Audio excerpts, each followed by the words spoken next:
A Glance in the Mirror, Chapter 2, 19th Century London. The 1841 census of London registered nearly 2 million citizens. 3 years later, parts of Soho were described as a sort of petit France. French immigrants predominantly owned most shops. There were schools, wine shops and restaurants, mostly catering for the French. The proximity of the Rookeries in St. Giles and elsewhere gave foreigners to the whole neighbourhood of London. None of this mattered to the new citizens. They were only interested in earning money to pay for food and board. Other niceties could come along later.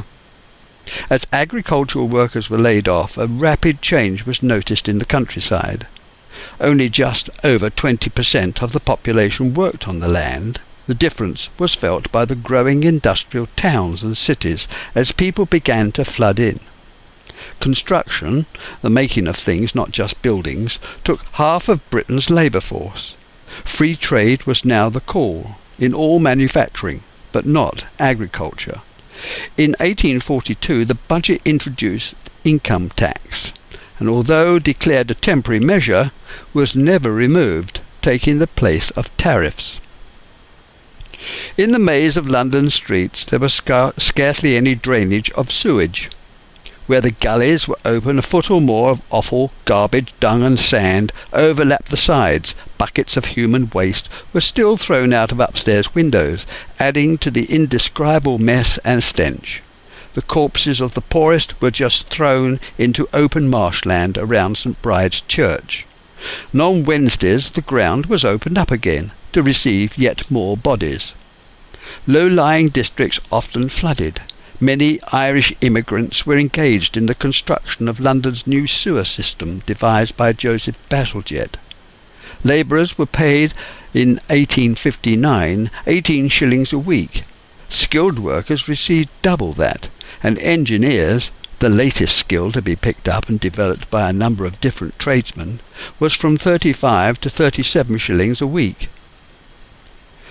Thomas had to take care not to be exposed to the Irish fever, probably typhus, which 1,000 Londoners died from in 1847. Epidemics occurred several times between the 1840s and 70s, and it was this health risk which persuaded Thomas to up sticks while still working as a tinsmith and move to Holborn. Holborn was then a far more congenial place, and as was the custom, his eldest son was called Thomas too, and he was born in 1842 at 22 North Row, Earl's Court, and his brother Alfred, born in 15 Sutton Street, Kensington, in 1854. This was at a time when the full force of the potato famine was being experienced in Ireland. Not only did this check the recent population growth, but further prompted immigration. The potato blight left much of the agricultural community without their basic food. The British government's efforts to bring relief were very inadequate, and between 1 and 1.5 million people died. Queen Victoria was averse in declaring a public day of fast in 1847 for the famine in Ireland. The government decided to advise her that it would be a proper gesture to make. So the 1854 day of humiliation was the only fast day. Between 1841 and 1911, 1 million individuals left Ireland for British cities. There was little choice. It was either selective depopulation by frantic immigration, or fever and death by staying put. Eventually, many of the remaining Carey clan left as immigrants, boarding ships to Liverpool, eventually moved to London, which held the greatest number, followed by Glasgow and Cardiff. The remainder boarded ships bound for the new colonies. Children of 9 or 10 still worked a full 12-hour day, and women worked on the land, their children looked after by the workers in turn, even in the vilest of weather. Alfred Carey was born on the 13th of April, 1854, He was the third son of Thomas and Hannah. His eldest brother was also named Thomas, in accordance with family tradition, which went back many centuries. He was the last eldest son to be so named. Giving up this tradition demonstrates the need to cast off any connection with the past. Any recognition or acceptance of past allegiances were washed away to start afresh and take on board a new life which London had to offer. It was during Alfred's time at school that he witnessed the almost total development of the entire railway network servicing London. It was this expansion of the railways after the building of the canals which soaked up the Irish migrant workers. Steam tugs started to arrive on the Thames in 1848. The hay and straw for London's vast horse population came down the river in barges with the tide. These same barges were loaded with manufactured goods to take them to the ships lying beyond the bridges in the Pool of London, where clipper ships were moored. The mainline stations were like palaces, catering for vast crowds of excited travellers. The railways became a conduit of communication and commerce. 100,000 people were displaced in the process of construction. When he left school, Alfred was apprenticed as a house painter and stainer, a skill that was in great demand. London was experiencing a massive growth in land development. It was only a few years before that London Bridge Station was opened, shortly before Euston. It was a time of enormous expansion, to the extent that 6.7% of British income was invested in railway shares. Fenchurch Street Station was the first station to be built within the city.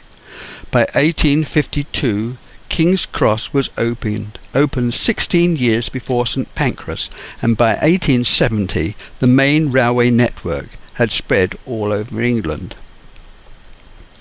In 1861, there were 178,000 Irish immigrants in London, and nearly all of them were Catholics, accommodated in concentrations based around Holborn, St Giles, Whitechapel and Southwark. 9 years later, there were more Catholics in London and Rome than in Dublin. Engels described London as having indescribable countless ships, endless lines of vehicles, hundreds of steamers, and hundreds of thousands of streets, classes, alleys and courts, all within a nameless misery. In the 1871 census, there were nearly 2 million servants in London.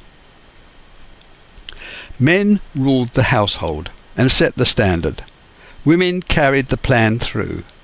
Men were out at work whilst their partners maintained the home and family, made the decisions that made up their social circle. Both Hannah, Terry's great-grandmother, and Martha, his grandmother, were strong characters and strict disciplinarians who supported their husbands. The houses their large families lived in were rented, as were the majority of properties. People either paid weekly rents or were offered leases. 90% of all accommodation was lived in under these conditions, and it was considered useful to be able to move at a moment's notice. The houses were small, which demanded good housekeeping and a disciplined order to life. This was a time of expansion in all trades, for more houses were being built to house the vast numbers of new city dwellers, and these houses, in the main, were terraced, where you couldn't tell one house from the next. There was a gradual movement away from the city centres into the suburbs, not only to seek fresh air, but a better way of life. Victorian life was one of segregation and classification. Home was seen as apart, private and guarded. Local municipal regulations stipulated certain standards for street planning, parks, community amenities, and building details. There was an enormous difference between the social classes of all living within a few hundred yards of each other. This was the time the streets were filled with an incessant stream of horse-drawn, motor-driven and steam-propelled traffic, all limited to 12 miles an hour. There was no traffic lights, one-way streets, circles, or rights of way. It was all subject to the speed of the horse and its vagaries. The omnibuses were mainly for the middle classes, where women travelled inside, and the men climbed a ladder to sit on a bench seat at the top. Later versions had a staircase inside, which led to the exposed roof. The rumblings, swaying, jerking and jolting set your teeth on edge. The possibility of fleas, nits, colds, crushed toes and pickpockets all contributed to an uncomfortable experience. There were a number of turnpike gates that had to be negotiated. One at Marylebone, another at Lissam Grove, and a third at Great Portland Street. It was possible to stop the omnibus at any point along the route.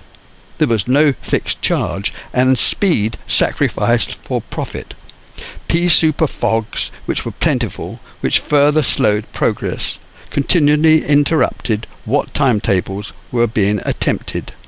And even then there was no visible fog when the soot particles in the air created a diffused light and soiled clothing. Traffic jams were a daily nuisance. The passage of animals and scurrying cabs made reasonable progress impossible. Paths and pavements were forever congested to the extent that they became so smooth that workers were engaged to roughen them. There were nearly 80 main toll bars and 100 minor ones. Charges, mainly paid by tradesmen, tolls were not removed until 1864. The main roads were faced with granite blocks, sets later replaced by tarred blocks, which proved dangerous when under water or in winter frosts. Street sellers abounded, selling baked potatoes, oysters, sheep's trotters or stewed eels. The butchers and their assistants were always recognizable in their striped blue and white aprons and smocks, and they would be taking their orders for the day. Later the butcher's boy would deliver the order with the customer's name skewered to the joint. The baker delivered his pies, buns and bread daily, and the milkman conveyed his milk by yoked pail, whilst potboys sold beer. There were onion sellers near theatres, pie-men, sherbet sellers, muffin men, cockles and mussels, cat's meat men, and watercress came from Camden Town, fed by running water from the River Fleet. Cherries and strawberry girls, herbs, apples, matches, sandwiches, and flower girls.